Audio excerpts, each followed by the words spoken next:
조창인 작가의 장편 소설 중에 가시고기라는 소설이 있습니다. 읽어보신 분들도 있으시겠지만 우리나라에서 300만 부 이상 팔린 베스트셀러이기도 해요. 이 소설은 초등학교 3학년 백혈병 아들 다움이라고 하는 소년을 둔 가난한 시인 아버지 정호연의 이야기가 담겨져 있는 소설입니다. IMF로 인해서 출판사를 잃고 이혼 후에 백혈병이 재발한 자신의 아들의 골수 이식을 위해서 골수 기증자를 찾으러 전국을 헤매게 되죠. 치료비를 마련하기 위해서 이 아버지는 자신의 각막과 콩팥을 팔아가면서 백혈병에 걸린 자신의 아들을 고치고자 애를 씁니다. 결국 이 아버지는 가난 말기에 걸렸다는 사실을 뒤늦게 알게 돼요. 그럼에도 불구하고 그 사실을 숨긴 채 묵묵히 자신의 아들의 치료와 회복을 위해서 자신의 삶을 묵묵히 헌신합니다. 아들은 결국엔 이혼 후 프랑스에 살고 있는 엄마에게로 치료 후에 가게 되고 아버지는 그렇게 세상을 떠나게 되는 이야기가 담겨져 있는 가시고기라는 책의 내용이에요. 이 아버지 정호연이 아들 다움의 백혈병이 재발하였을 때 그는 절망에 빠져서 병원에 딸린 교회에 들어가서 이렇게 기도하는 장면이 나옵니다. 이렇게 기도하는데 이제 아이의 믿음이 옳았기를 바랍니다. 공평의 하나님이기를 바랍니다. 당신이 진정한 전능자, 절대자였으면 합니다. 그 절대적인 힘으로 아이를 살려낼 수 있으리라 믿고 싶습니다. 아이를 살려주십시오. 당신을 모르고 어쩌면 앞으로 내내 그럴 수 있습니다. 하지만 아들의 믿음과 아버지의 기원으로 당신에게 말합니다. 아이를 살려주십시오. 믿음이 없는 자에게 대가를 요구하신다면 차라리 내 목숨을 걷어가십시오. 기꺼이 아이를 대신하겠습니다. 이 아버지 정호연이 그의 아들의 백혈병의 재발의 소식을 듣고 그 병원 교회에 들어가서 했던 기도의 문구들입니다. 우리는 오늘 우리가 읽은 이 본문에서 이 아버지와 같은 심정으로 예수님께 나왔던 한 사람을 보게 됩니다. 그 사람의 이름이 야이로죠. 예수님 당시에는 회당에 약 10명 정도의 관리자들이 있었고 이들 중에 3사람이 회당장의 책임을 맡았습니다. 이 회당장들은 유대인의 신앙 공동체인 회당 모임이나 예배를 주관하는 사람을 가리키죠. 이들은 공중 예배를 드릴 때 그 예배를 주관할 책임이 있었기 때문에 성경을 읽을 사람을 안식일마다 선정하는 일을 했고 예배의 질서를 유지하는 일을 했습니다.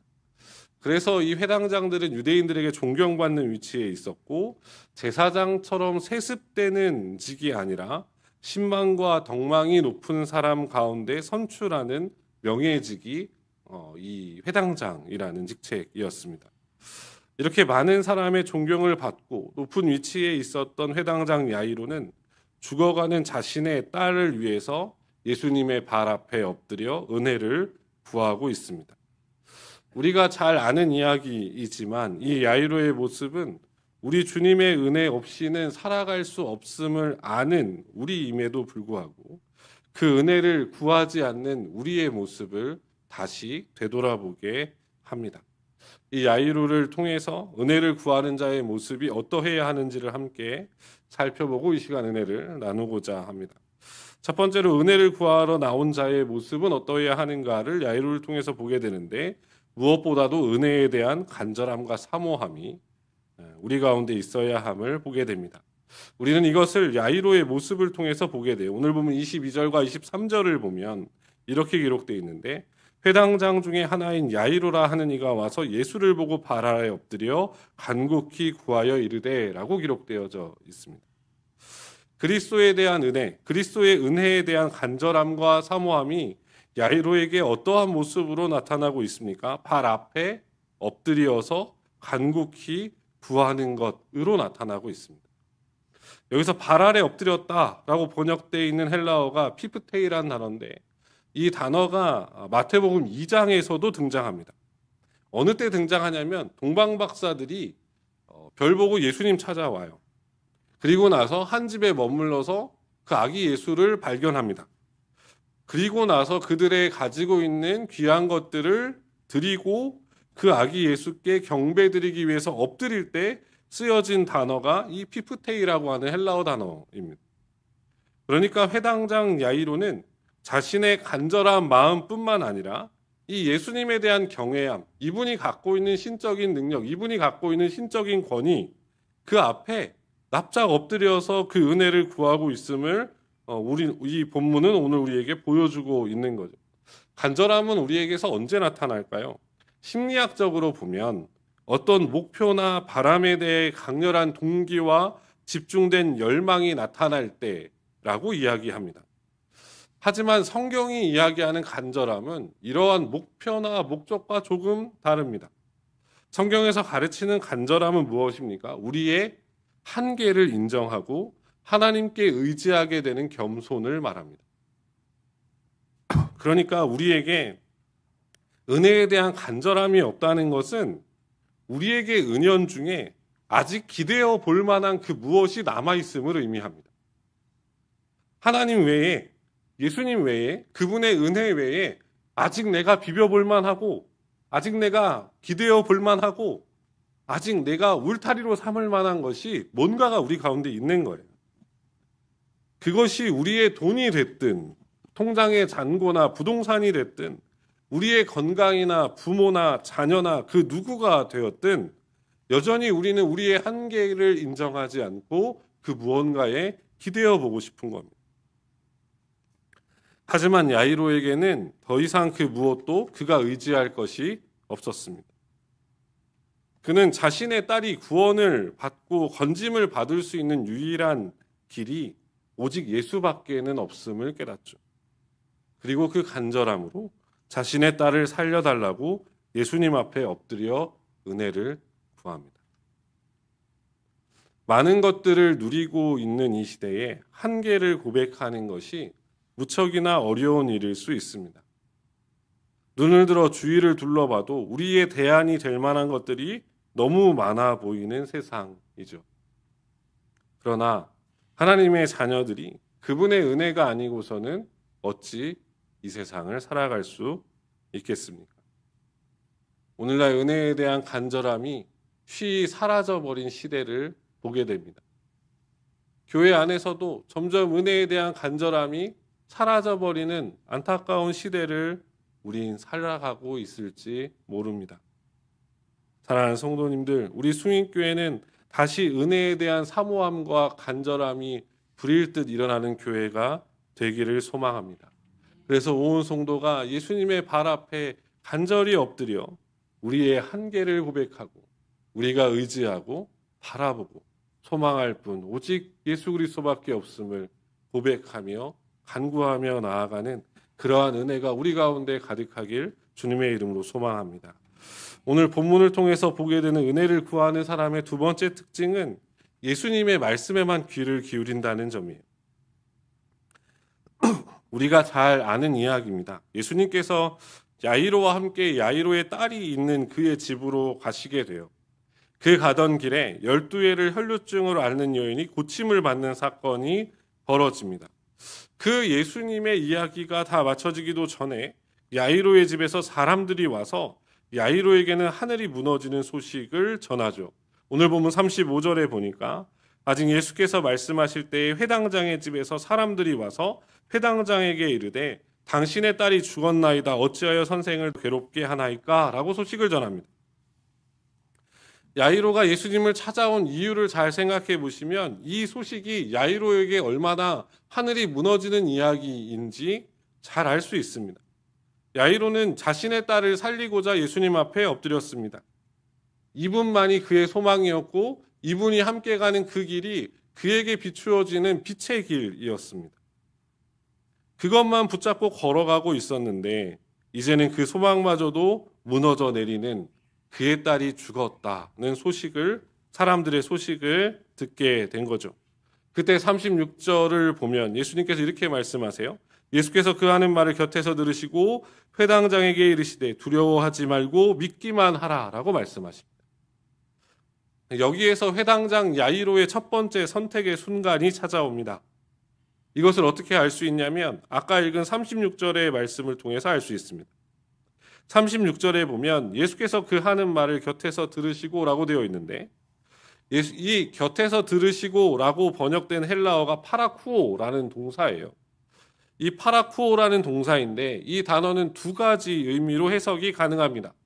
하나는 엿듣거나 우연히 듣는 것을 의미할 때가 있고, 또 하나는 듣고 넘기는 것, 한 귀로 듣고 다른 귀로 흘리는 것, 듣고 무시하는 것으로도 번역이 가능해요. 그래서 NIV 같은 영어 성경은 이걸 ignoring이라고 얘기하는데 무시하다예요. 무시하다. 그러니까 예수님의 행동은 뭐냐면 집에서 그의 딸이 죽었다고 소식을 전하는 그 사람들을 예수님 어떻게 하시냐면 무시하십니다. 무시하시는 거예요. 이 이야기를 무시하고 예수님은 말씀하시는 겁니다. 야이로에게 두려워하지 말고 믿기만 하라. 그 사람들의 이야기에 귀를 기울일 것 없다. 내가 너와 함께 간다 하지 않았냐. 내가 너와 함께 이 길을 걷고 있지 않냐. 그럼 그 사람들의 이야기에 귀를 기울일 것 없다. 두려워하지 말고 믿기만 하라. 이 야이로의 첫 번째 선택의 순간이에요. 집에서 들려온 소식을 따를 것인가, 그것을 무시하고 예수님의 말씀을 따를 것인가. 우리가 세상 살아가다 보면 이런 이야기 저런 이야기 들려올 때가 많습니다. 이렇게 해야 성공한다더라, 이렇게 해야 잘 산다더라, 이렇게 해야 많이 번다더라. 오늘날 우리는 정말 많은 소리를 들으면서 살아가요. 특히 도시의 삶이란 고요함과 거리가 너무도 멉니다. 온갖 경적 소리부터 시작해서 사람들의 이 소리들, 밤늦게 취객들의 소리들, 고요함과는 거리가 멉니다. 그러다 보니 우리의 마음도 이런 소리 저런 소리에 빼앗길 때가 많습니다. 하지만 예수님께서 말씀하세요. 주의 은혜를 구하는 자는 그 주님의 말씀에만 귀를 기울여야 된다고 말씀하십니다. 야이로는 이 첫 번째 선택에서 이 집에서 온 사람들의 이야기를 듣지 않습니다. 예수님과처럼 이 이야기를 무시해요. 야이로는 예수님의 말씀에 귀를 기울입니다. 그것을 어떻게 알게 되죠? 38절에 보면 회당장의 집에 함께 가사라고 기록되어 있습니다. 야이로는 포기하지 않았어요. 집에서 딸의 죽음의 소식이 들려와도 야이로는 포기하지 않았습니다. 왜? 예수님께서 두려워하지 말고 믿기만 하라고 했으니까요. 그런데 야이로는 여기서 두 번째 선택에 다시 직면하게 됩니다. 38절을 다시 보니까 회당장의 집에 함께 가사 떠드는 것과 사람들이 울며 심히 통곡함을 보시고 라고 되어 있죠. 그러니까 이미 집에 갔는데 집에 가보니 초상집인 거예요. 사람들이 울고 통곡하고 슬퍼하는 소리가 이미 야이로의 집에 가득한 겁니다. 야이로는 딸의 죽음의 소식을 들었죠. 그런데 막상 집에 와보니 그 죽음이 실제의 소리가 돼서 들려오기 시작하는 겁니다. 소식을 들었을 때보다도 더 실제적으로 그리고 경험적으로 죽음의 소리를 마주하게 됩니다. 그때 예수님께서는 다시 말씀하세요. 39절에 보니까 들어가서 그들에게 이르시되 너희가 어찌하여 떠들며 우느냐 이 아이가 죽은 것이 아니라 잔다 하시니. 다시 야이로에게 두 번째 선택의 순간이 찾아옵니다. 지금 마주하고 있는 내 집에서 울고 있는 이 사람들의 이 슬픔과 통곡의 소리에 귀를 기울일 것인가, 아니면 이 아이가 죽은 것이 아니라 잔다라고 말씀하시는 이 예수님의 말씀에 귀를 기울일 것인가. 야이로는 이때에도 예수님의 소리에 귀를 기울입니다. 본문 40절인데 40절에 보면 그들이 비웃더라. 예수께서 그들을 다 내보내신 후에 아이의 부모와 또 자기와 함께한 자들을 데리시고 아이 있는 곳에 들어가사라고 기록되어 있습니다. 이것이 은혜를 구하는 자들의 모습입니다. 예수님의 말씀에 반대되는 소리, 예수님을 향한 소망과 믿음을 꺾는 소리들은 다 어떻게 해야 합니까? 밖으로 내보내야 됩니다.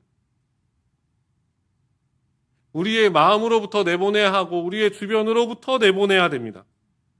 그리고 예수님의 소리에 귀를 기울여야 돼요. 예수님의 소리에 귀를 기울여야 합니다. 예수님의 말씀에 집중해야 됩니다. 그것이 은혜를 구하는 자의 모습입니다. 우리 살면서 여러 이야기들을 들을 겁니다. 이미 듣고 있을지 모릅니다. 그러나 우리가 얼마나 예수님의 말씀에 귀를 기울이고 있는지 우리 자신을 다시 되돌아보셨으면 좋겠습니다. 하루에 그 많은 이야기들 가운데 내가 듣는 예수님의 이야기는 얼만큼인가? 사랑하는 성도님들, 매 순간 예수님의 말씀에, 그분의 약속에만 집중하며 귀 기울일 수 있는 저와 여러분 되기를 간절히 소망합니다. 마지막으로 은혜를 구하러 나온 사람의 세 번째 특징이 무엇이냐면 그것은 예수님의 시간표를 인정하고 신뢰하는 겁니다. 오늘 본문은 우리가 매우 잘 알고 있는 이야기입니다. 그래서 늘 우리가 궁금해하는 것 중에 하나가 그거예요. 왜 예수님께서는 길에서 혈루증 여인을 굳이 찾아내셨을까?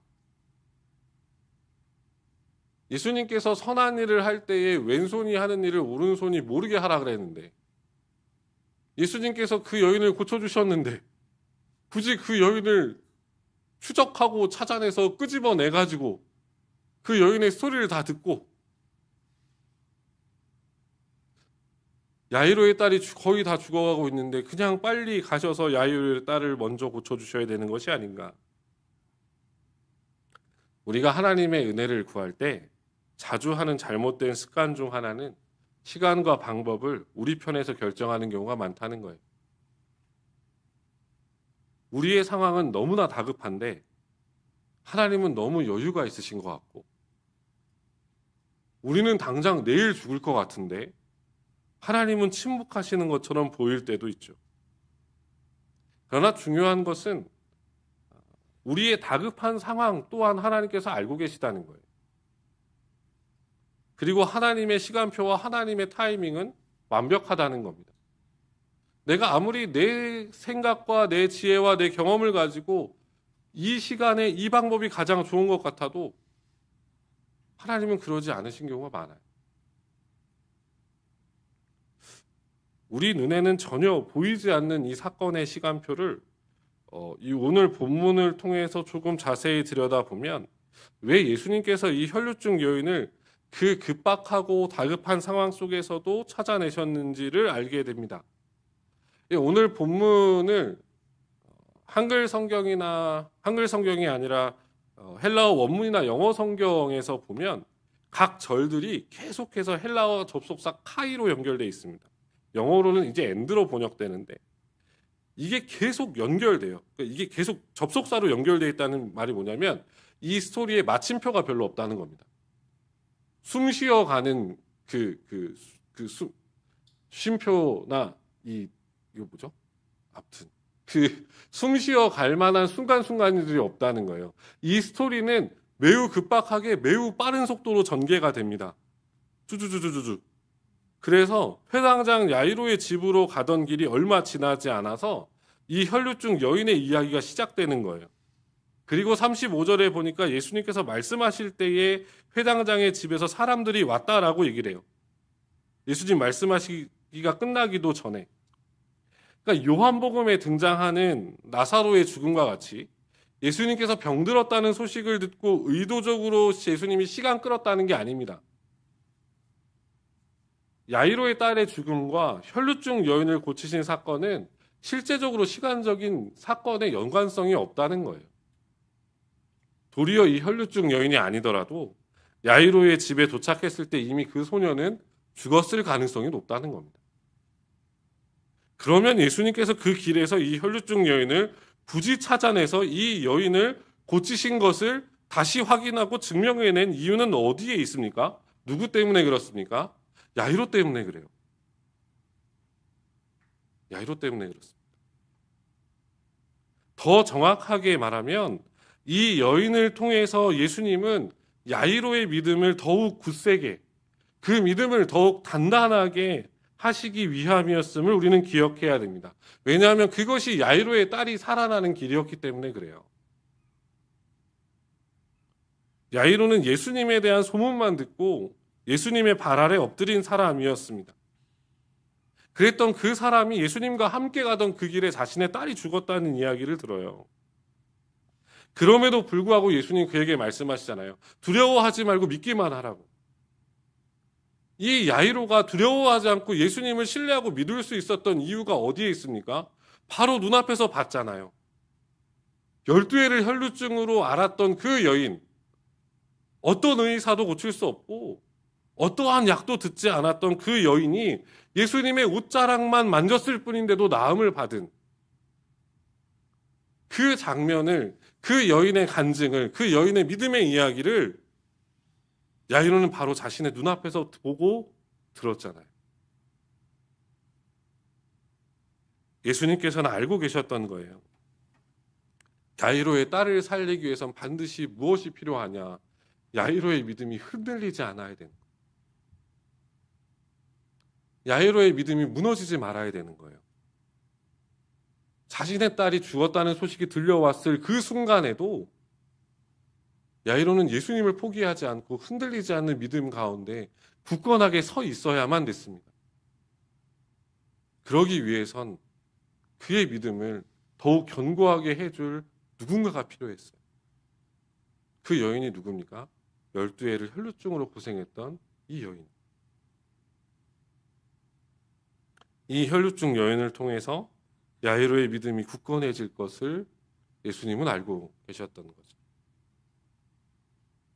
사랑하는 성도님들, 하나님의 타이밍은 완벽합니다.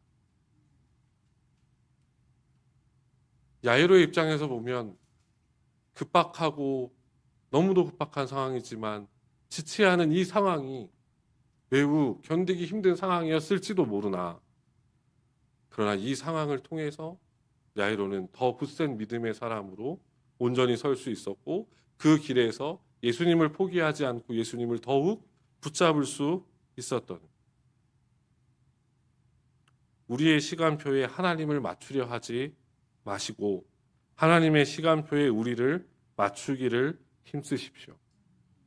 때로는 그 일이 힘들고 당황스럽고 어렵고 내 기대와 너무 다르다 할지라도 하나님의 시간표에 믿음으로 인내하며 그 은혜를 날마다 구할 수 있는 저와 여러분이 되기를 간절히 소망합니다. 말씀을 정리할게요. 사랑하는 성도님들, 한 찬양의 가사처럼 은혜 아니면 살아갈 수 없는 것이 저와 여러분, 하나님의 자녀들입니다. 가진 것이 많고 누리고 있는 것이 많다 하여도 오직 예수님만이 우리에게 참된 평안과 위로를 주시고 구원과 은혜를 베푸시는 주님이십니다. 은혜를 사모하는 자리가 점점 사라져가고 은혜를 사모함이 점점 시들해지는 우리의 시대를 보게 됩니다. 예수님보다 더 추구하는 것들이 많아지고 예수님보다 더 가지려 하는 것들이 많아지는 것, 그리고 그 만든 것들로 나의 울타리를 치려고 하는 그런 작금의 시대를 살아가고 있는 것이 어쩌면 저와 여러분이 아닐까 싶습니다. 그러나 고린도전서 15장 10절에서 사도 바울은 이렇게 고백하는데, 우리 고린도전서 15장 10절을 같이 함께 읽어보겠습니다. 그러나 내가 나 된 것은 하나님의 은혜로 된 것이니 내게 주신 그의 은혜가 헛되지 아니하여 내가 모든 사도보다 더 많이 수고하였으나 내가 한 것이 아니요 오직 나와 함께 하신 하나님의 은혜로라. 사랑하는 성도님들, 이 사도 바울의 고백이 사도 바울뿐만 아니라 오늘 저와 여러분의 고백이 되기를 간절히 소망합니다. 더욱 하나님의 은혜를 사모하는 저와 여러분, 그리고 우리 숭인교회가 되기를 간절히 소망합니다. 예수님의 발 아래 엎드려서 간절히 그분의 은혜를 구하고 그분의 말씀에 귀를 기울이며 흔들림 없는 믿음으로 하나님의 시간표를 신뢰하고 인내함으로 나아가기를 소망합니다. 우리 주님의 은혜가 오늘의 저와 여러분을 잊게 했고 우리의 내일을 인도해 가실 겁니다. 이러한 우리 주님의 은혜가 충만한 승인의 모든 성도님들 되시길 우리 주님의 이름으로 축원합니다.